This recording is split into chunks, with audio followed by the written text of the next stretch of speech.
May I come in, sir? Come in. Morning, sir. Morning. आइए, sit down. Thank you, sir. बैठिए. Introduction दीजिए. Sir मेरा नाम रवि सैनी है और ओके. मैं ITI इलेक्ट्रिशियन का छात्र हूँ और सर मैं यहाँ पे जॉब के पर्पज़ से आया हूँ। Okay okay. जॉब के पर्पज़ से आए हैं. जी सर। ठीक है. इलेक्ट्रिशियन से आपने ITI की हुई जी है? सर। अच्छा.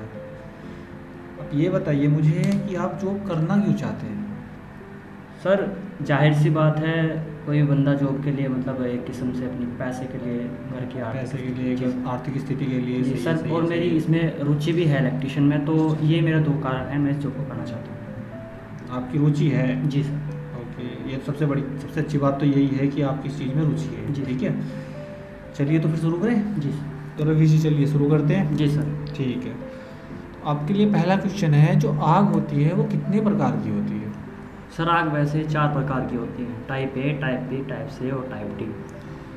ओके. तो इसमें थोड़ा सा डीपली बताइए. इसके टाइप ए में किस प्रकार की आग होती है, बी में किस प्रकार की होती है, थोड़ा बहुत मुझे सर बताइए जो इससे टाइप पता A है. होता है, जैसे लकड़ी हो गया, कागज़ हो गया, जूट वगैरह हो गया, इससे जो लगने वाली आग होती है टाइप A के अंदर आती है। जो टाइप B के अंदर आती है, जैसे आपका मिट्टी का तेल वगैरह हो गया, पेट्रोलियम वगैरह हो गया, इस प्रकार से लगती है। टाइप C में जैसे गैस वगैरह हो गई, इससे लगने वाली आग पाई जाती है। टाइप D में जो आती है, जैसे आपका बिजली से लगने वाली आग टाइप D में आती है। चलिए आपने बहुत सही बताया है.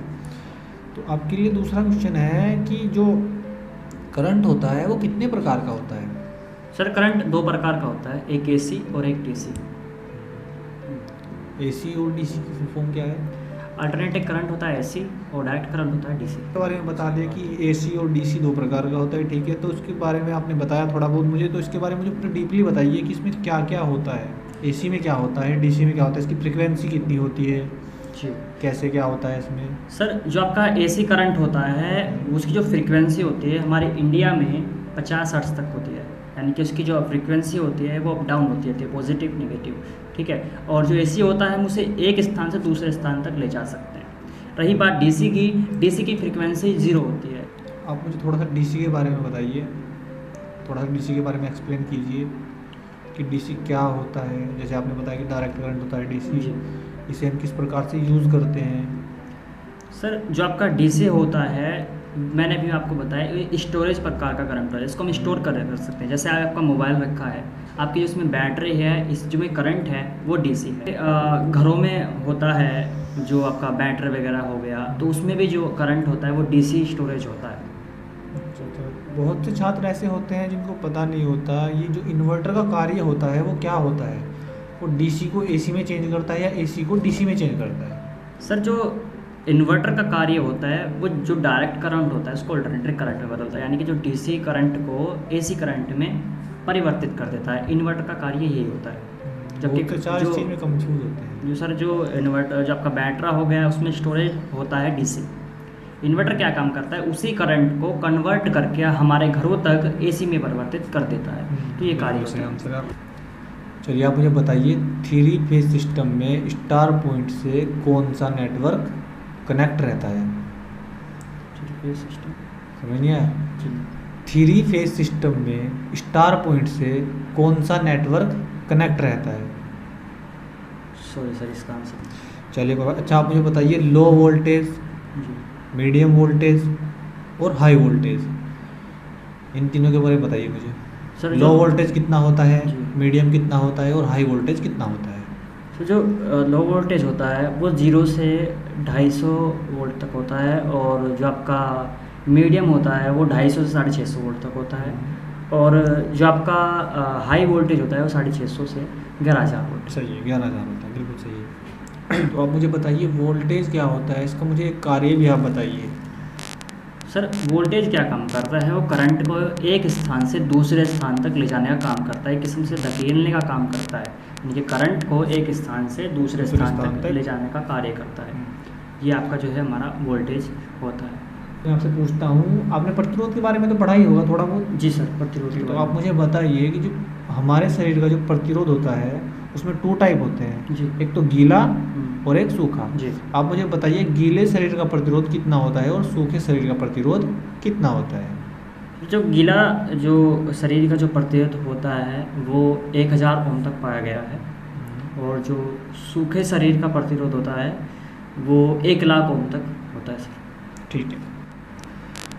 अच्छा, आपने देखा होगा बड़े बड़े प्लांट हो गए आपके जी। घर में भी हम अर्थिंग का यूज़ करते हैं, जी। तो हम इसका यूज़ क्यों करते हैं?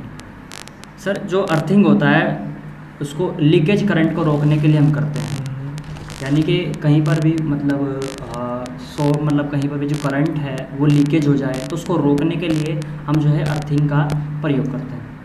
अच्छा, आप मुझे बताइए जो अर्थिंग का जो वायर होता है वो किस रंग का होता है? सर जो अर्थिंग का वायर होता है वो हमेशा हरे रंग का होता है सर। ठीक। जी। चलिए मैं थोड़ा सा आपसे और पूछता हूँ, वोल्टेज और करंट को हम किस में मापते हैं? सर जो हमारा वोल्टेज होता है इसको हम वोल्ट में मापते हैं, और जो हमारा करंट होता है इसको हम एम्पियर में मापते हैं। अच्छा, आपने बताया वोल्टेज को हम वोल्ट में मापते हैं और जी। एम्पियर को हम, करंट को हम एम्पियर में हाँ, मापते हैं। करंट को हम एम्पियर में मापते हैं। जी। ठीक है, तो आप मुझे बताइए वोल्ट को हम किस में मापते हैं? सर वोल्ट को हम जो है वोल्ट मीटर में मापते हैं, और एम्पियर को? एमीटर में सर। ठीक है। और आप मुझे बताइए एमसीबी क्या है, चीज़ से बचाता है?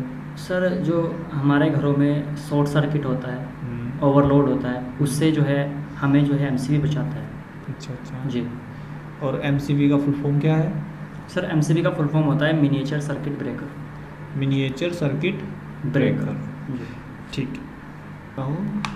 फेज और न्यूट्रल, फेज और न्यूट्रल में से दोनों में से कौन सा ज़रूरी है? सर फेज या दोनों ही ज़रूरी है? फेज और न्यूट्रल में तो वैसे तो दोनों ही जरूरी है सर। अच्छा, आपने बताया दोनों ही ज़रूरी है। फेज में करंट आता है या जाता है?